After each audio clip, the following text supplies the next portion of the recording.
हरे कृष्णा। इंदिरा एकादशी का व्रत आश्विन मास की कृष्ण पक्ष की एकादशी तिथि के दिन रखा जाता है। इस व्रत का विशेष महत्व है। इस व्रत को करने से नीच योनि में पड़े पितरों को मोक्ष मिलता है। इंदिरा एकादशी के दिन पितरों के नाम से श्राद्ध कर्म करने के साथ साथ पद्म पुराण में वर्णित इंदिरा एकादशी कथा का पाठ करना चाहिए। आइए सुनते हैं इंदिरा एकादशी की संपूर्ण व्रत कथा और आरती। युधिष्ठिर ने पूछा, मधुसूदन, कृपा करके मुझे यह बताइए कि आश्विन के कृष्ण पक्ष में कौन सी एकादशी होती है। कृष्ण पक्ष में इंदिरा नाम की एकादशी होती है। व्रत के प्रभाव से बड़े बड़े पापों का नाश हो जाता है और नीच योनि में पड़े हुए पितरों को भी यह एकादशी सद्गति देने वाली है। राजन, पूर्व काल की बात है, सत्य युग में इंद्रसेन नाम से विख्यात राजकुमार थे, जो अब माहिष्मतिपुरी के राजा होकर धर्मपूर्वक प्रजा का पालन करते थे। उनका यश सब ओर फैल चुका था।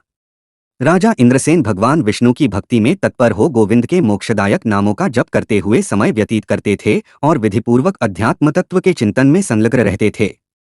एक दिन राजा राजसभा में सुखपूर्वक बैठे हुए थे, इतने ही में देवर्षि नारद आकाश से उतरकर वहां आ पहुंचे। उन्हें आया देख राजा हाथ जोड़कर खड़े हो गए और विधिपूर्वक पूजन करके उन्हें आसन पर बिठाया। इसके बाद वे इस प्रकार बोले, मुनिश्रेष्ठ, आपकी कृपा से मेरी सर्वथा कुशल है। आज आपके दर्शन से मेरी संपूर्ण यज्ञ क्रियाएं सफल हो गईं। देवर्षि, अपने आगमन का कारण बताकर मुझ पर कृपा करें। नारद जी ने कहा, नृपश्रेष्ठ, सुनो, मेरी बात तुम्हें आश्चर्य में डालने वाली है। मैं ब्रह्मा लोक से यम लोक में आया था। वहां एक श्रेष्ठ आसन पर बैठा और यमराज ने मेरी भक्तिपूर्वक पूजा की। उस समय यमराज की सभा में मैंने तुम्हारे पिता को भी देखा था। वे व्रतभंग के दोष से वहां आए थे। राजन, उन्होंने तुमसे कहने के लिए एक संदेश दिया है, उसे सुनो। उन्होंने कहा है, बेटा, मुझे इंदिरा के व्रत का पुण्य देकर स्वर्ग में भेजो। उनका यह संदेश लेकर मैं तुम्हारे पास आया हूं। राजन, अपने पिता को स्वर्ग लोक की प्राप्ति कराने के लिए इंदिरा का व्रत करो। राजा ने पूछा, भगवन, कृपा करके इंदिरा का व्रत बताइए। किस पक्ष में, किस तिथि को और किस विधि से उसका व्रत करना चाहिए। नारद जी ने कहा, राजेंद्र, सुनो, मैं तुम्हें इस व्रत की शुभकारक विधि बतलाता हूं। आश्विन मास के कृष्ण पक्ष में दशमी के उत्तम दिन को श्रद्धायुक्त चित्त से प्रातःकाल स्नान करे। फिर मध्याह्न काल में खान करके एकाग्रचित्त हो एक समय भोजन करे तथा रात्रि में भूमि पर सोए। रात्रि के अंत में निर्मल प्रभात होने पर एकादशी के दिन दातुन करके मुंह धोए। इसके बाद भक्तिभाव से निप्रांकित मंत्र पढ़ते हुए उपवास का नियम ग्रहण करे। अद्य स्थित्वा निराहारः सर्वभोग विवर्जितः श्रो भोक्षे पुंडरीकाक्ष शरण में भवाच्युत। कमलनयन भगवान नारायण, आज मैं सब भोगों से अलग हो निराहार रहकर कल भोजन करूंगा। अच्युत, आप मुझे शरण दें। इस प्रकार नियम करके मध्याह्न काल में पितरों की प्रसन्नता के लिए शालग्राम शिला के सम्मुख विधिपूर्वक श्राद्ध करे तथा दक्षिणा से ब्राह्मणों का सत्कार करके उन्हें भोजन करावे। पितरों को दिए हुए अत्रमय पिंड को सूंघकर विद्वान पुरुष गाय को खिला दे। फिर धूप और गंध आदि से भगवान ऋषिकेश का पूजन करके रात्रि में उनके समीप जागरण करे। तत्पश्चात सबेरा होने पर द्वादशी के दिन पुनः भक्ति पूर्वक श्री हरि की पूजा करे। उसके बाद ब्राह्मणों को भोजन कराकर भाई बंधु, नाती और पुत्र आदि के साथ स्वयं मौन होकर भोजन करे।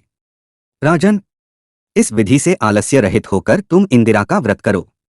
इससे तुम्हारे पितर भगवान विष्णु के वैकुंठ धाम में चले जाएंगे। भगवान श्री कृष्ण कहते हैं, राजन। राजा इंद्रसेन से ऐसा कहकर देवर्षि नारद अंतर्धान हो गए। राजा ने उनकी बताई हुई विधि से अंतःपुर की रानियों, पुत्रों और भृत्यों सहित उस उत्तम व्रत का अनुष्ठान किया। कुंती नंदन, व्रत पूर्ण होने पर आकाश से फूलों की वर्षा होने लगी। इंद्रसेन के पिता गरुड़ पर आरूढ़ होकर श्री विष्णुधाम को चले गए और राजर्षि इंद्रसेन भी अकंटक राज्य का उपभोग करके अपने पुत्र को राज्य पर बिठाकर स्वयं स्वर्ग लोक को गए। इस प्रकार मैंने तुम्हारे सामने इंदिरा व्रत के महात्म्य का वर्णन किया है। इसको पढ़ने और सुनने से मनुष्य सब पापों से मुक्त हो जाता है। अब सुनते हैं एकादशी माता की आरती। जय एकादशी, जय एकादशी, जय एकादशी माता। विष्णु पूजा व्रत को धारण कर शक्ति मुक्ति पाता।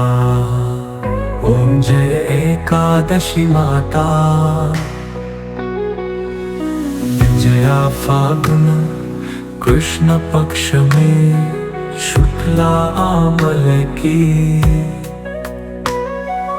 पाप मोचनी कृष्ण पक्ष में चैत्र महाबली की। ओम जय एकादशी माता।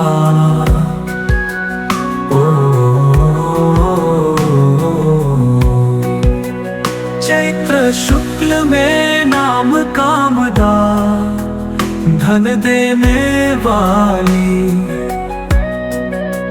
नाम बरुथिनी कृष्ण पक्ष में वैशाख माहवाली।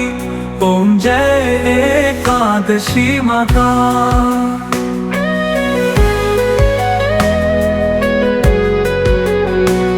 शुक्ल पक्ष में होय मोहिनी अपरा ज्येष्ठ कृष्ण पक्षी। नाम निर्जला सब सुख करनी शुक्ल पक्ष रखी। ओम जय एकादशी माता।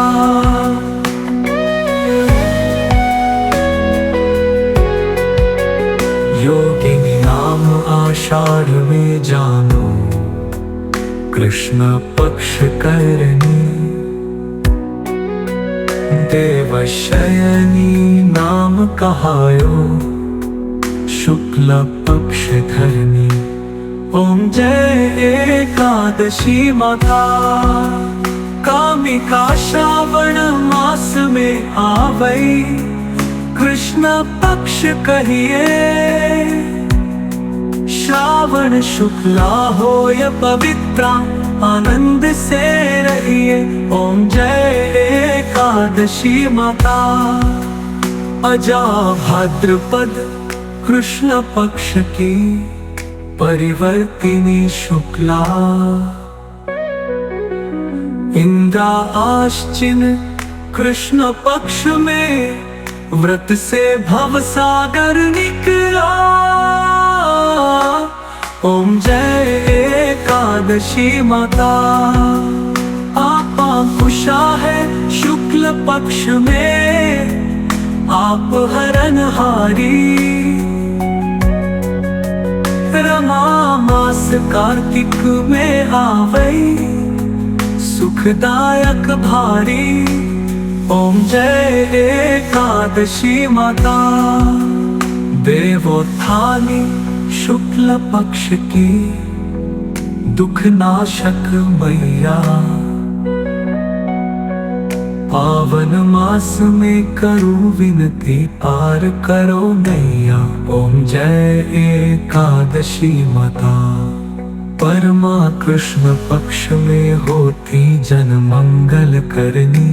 शुक्ल मास में होए पद्मिनी दुख दारिद्र हरनी। ओम जय एकादशी माता। जो कोई आरती एकादशी की भक्ति सहित जय एकादशी जय एकादशी जय एकादशी माता।